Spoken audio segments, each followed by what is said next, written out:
Strategy number 10 पे चलते हैं, इमोशन इन इमोशनलेस ऑब्जेक्ट। अगर इमोशनलेस ऑब्जेक्ट भी बेचना है, उसके अंदर भी अगर मैं इमोशन ढूंढ के लाऊं तभी बेच पाऊंगा, नहीं तो नहीं बेच पाऊंगा। इमोशन से मैं इन्फ्लुएंस कर सकता हूं। इमोशन एक ऐसी चीज है, हर बाइंग डिसीजन इमोशनली लिया जाता है और उसको रैशनलाइज बाद में किया जाता है, लेकिन इमोशन के कारण आदमी खरीदता है।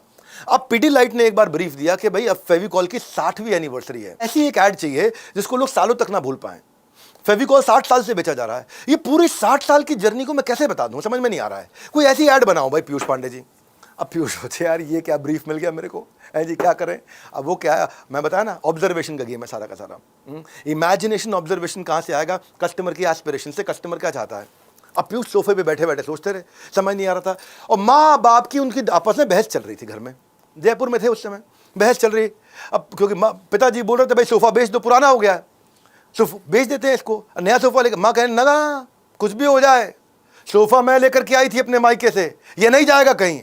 उन्होंने देखा कि औरतों के लिए ना फर्नीचर नहीं है, एक इमोशन है, एक नॉस्टैल्जिया है। यार कब हमारे मेरा पहला सोफा था, है जी, वो फीलिंग तो नहीं याद आया। जिस सोफे पे बैठे हैं वो सोफा टाइम कीपर की तरह है।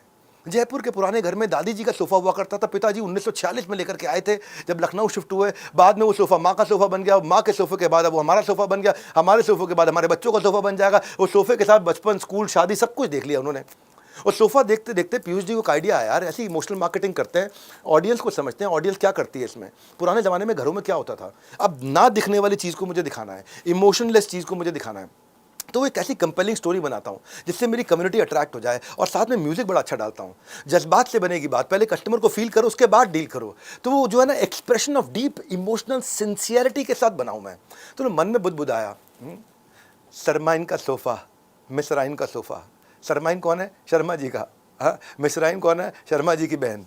तो जो शर्मा की दुल्हन जो ब्याह के आई, संग 2 सीटर सोफा ले आई। पड़ गए हो नाम सरमाइन का सोफा, सारे गांव वाले देखे, अरे सरमाइन का सोफा, हाय रे सरमाइन का सोफा।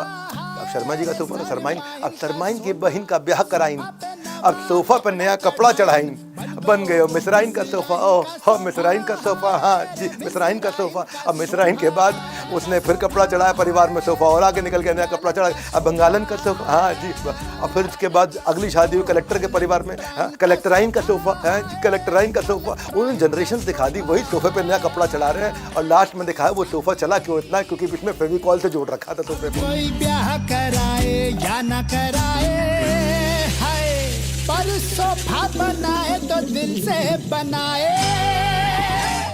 अब फर्नीचर में फीलिंग निकाल दी। फर्नीचर क्या है, उसके अंदर कोई फीलिंग थोड़ी है। जिस सोफे पे हम बैठते हैं उठ के चले जाते हैं। इनफैक्ट कई बार लोग बुरा भला भी बोलना हो किसी को, क्या समझ रखा है तुमने मुझे, फर्नीचर समझ रखा है मुझको, है। अब मतलब आप एक जिस चीज में कोई भाव नहीं है, भाव का अभाव है, उस भाव के अभाव में भी बड़ा भाव बना दिया।